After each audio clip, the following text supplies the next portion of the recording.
os nichos eram ocupados por, no máximo, 2, 3 canais. E olhe lá.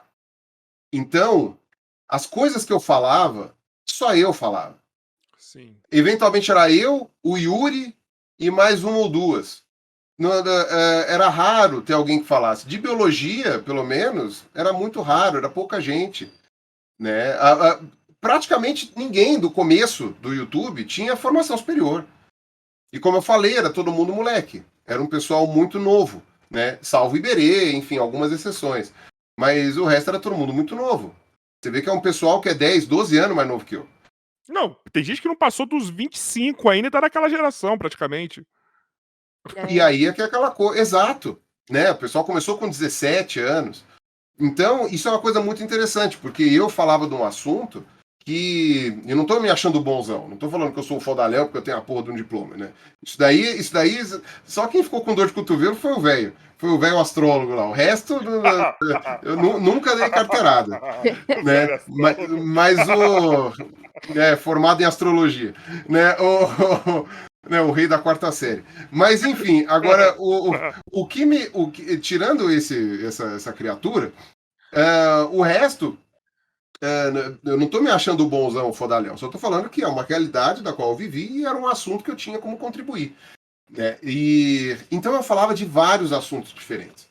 Né? Eu falava de muita coisa porque as pessoas me cobravam, as pessoas me pediam, as pessoas estavam na dúvida e eu ia atrás porque eu sabia os métodos de pesquisar. Tinha acesso à bibliografia, por exemplo, eu tinha acesso à rede da USP, que era uma coisa que pouca gente tinha acesso, então eu conseguia achar papers, conseguia achar livros, conseguia ir atrás de coisas e eventualmente conversar com algum especialista que poderia me responder alguma dúvida. Então, eu tinha acesso a coisas que outras pessoas que estavam no YouTube não tinham. Então, esse tipo de coisa me fazia falar de todos os assuntos, né? Ou de vários assuntos. Tinha uns que eu não quis falar, porque eu falei, eu não tenho conhecimento. Mas teve vários assuntos que hoje, se eu gravasse um vídeo para falar, eu ia ser cancelado. Porque as pessoas iam falar: chame alguém da área para falar. Você é o tudólogo, é o achólogo, é não sei o quê. Só que naquela época não tinha ninguém para falar. Então, naquela época, sabe, o pessoal falou assim: ah, mas para que caralho você foi falar, sei lá, do nióbio? Eu falei: porque eu trabalhava, pelo menos em parte, um terço do meu trabalho era na faculdade de geociências. A galera lidava com mineração. Eu conversava com os professores, conversava com os Esqueci disso alunos. daí. Tinha a biblioteca ali e tinha coisa, o pessoal que trabalhava com prospecção de mineração. Então eu cheguei e falei assim, cara, vou conversar com a galera e vou ver o que dá para fazer. Aí eu fiz um vídeo do nióbio. Óbvio, hoje poderiam ter pessoas da física, por exemplo, mais especializadas, ou pessoas que poderiam falar, mas não tinha Pedro Loz, não tinha Caio Gomes, não tinha Sacani, não tinha ninguém. Entendeu? No máximo tinha o Nerdologia, tinha o Átila, que sempre conseguiu fazer de um jeito muito bem conectado, só que o Nerdologia sempre foi um quadro com limites. Sempre foi colocado limites. Né? Tanto é que esse foi um dos motivos de por que o Átila fez o canal dele depois. Né? Porque é um quadro e o próprio Alexandre e o Dave sabem disso. Uhum. Né? É uma coisa foi feito para isso. Né? Não vai ter o podcast do Nerdologia. Né? Não faz sentido nenhum isso. Sabe? É um programa para ter entre 7 a 10, no máximo 12 minutos, olhe lá, e para falar de um tema específico, de preferência, No de uma máximo, maneira. chamar para gravar um episódio especial sobre alguma coisa também que era uma fonte de informação. É uma coisa que eu falo, até hoje o Jovem Nerd é uma fonte de informação de algumas coisas para mim que não estão aí destrinchadas, a galera não pega. O que tá acontecendo no Afeganistão agora, entendeu? Eu vi um episódio deles genial, cara, que eles fizeram agora, maravilhoso.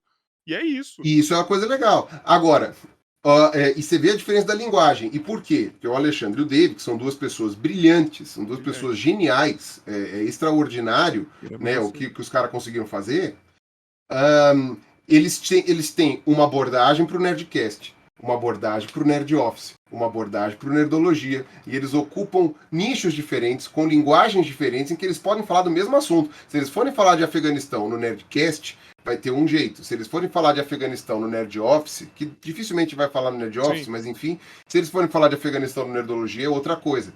Então, Você tinha isso. Então tinha o Átila, que conseguia traduzir, às vezes, até os mesmos temas que eu falava de outra maneira, mas do jeito que eu falava e da maneira que eu falava, sobre esses assuntos não tinha ninguém. Hoje, você tem especialistas de quase todas as áreas disponíveis no YouTube. Então, por exemplo, eu me sinto hoje no YouTube um intruso quando eu vou falar de outras áreas, que não são a minha. E às vezes até me sinto um intruso quando eu vou falar da minha área, né? Porque agora tem gente até especificamente do meu nicho de área fazendo vídeo. Não, é o que eu falei né? pro Belo Tem a Henrique Lúcia, semana tem a passada. Aline, tem o Tito. Quer dizer, tem pessoas especificamente É que da eu minha falei pro área. biólogo Henrique semana passada. Tipo assim, a ciência gera um nicho dentro do YouTube. Aí tem gente que tá pegando um nicho dentro do nicho, tá ligado? Por exemplo, que nem ele, fala de cobra. Aí vai ter outro que vai ter o nicho do nicho do nicho, tá ligado? Vai falar só de uma espécie de... E assim vai, Só de cara. O negócio tá muito tartaruga. louco.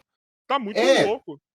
e isso é uma coisa que eu percebi que, entre outras coisas, e aí eu não vou nem dizer, eu não tô reclamando, tá? E não tô nem falando que eu acho que isso era um caminho natural. Eu incentivei isso para acontecer, não sei o quanto, mas acredito que eu tenha tido alguma contribuição nisso. E eu acho que tá certo. Era isso que era para acontecer. Você está tendo um tipo de audiência hoje para a ciência. Tudo bem que a pandemia também ajudou, mas você está tendo aí um tipo de conteúdo voltado para a ciência que está maior do que nunca esteve, né? Mas isso foi um dos motivos de por que eu também diminuí a quantidade de vídeos e por que eu parei de falar de certos assuntos.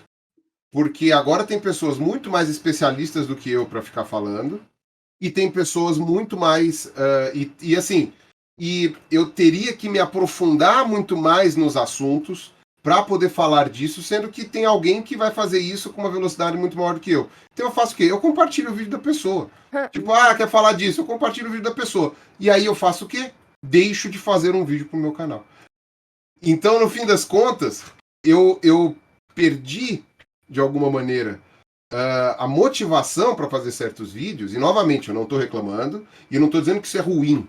Tá? Mas eu perdi a motivação para fazer certos vídeos porque tem pessoas mais gabaritadas do que eu para falar do mesmo assunto.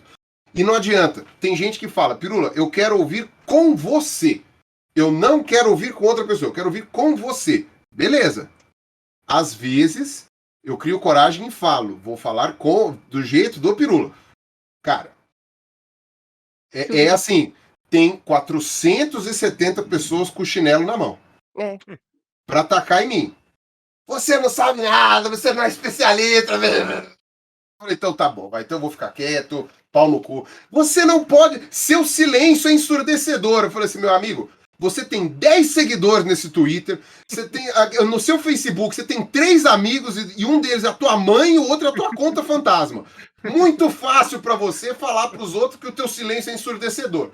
Pau na sua bunda. O meu silêncio é de manutenção de saúde mental. Vou ficar em silêncio sobre certos assuntos. Silêncio ensurdecedor é o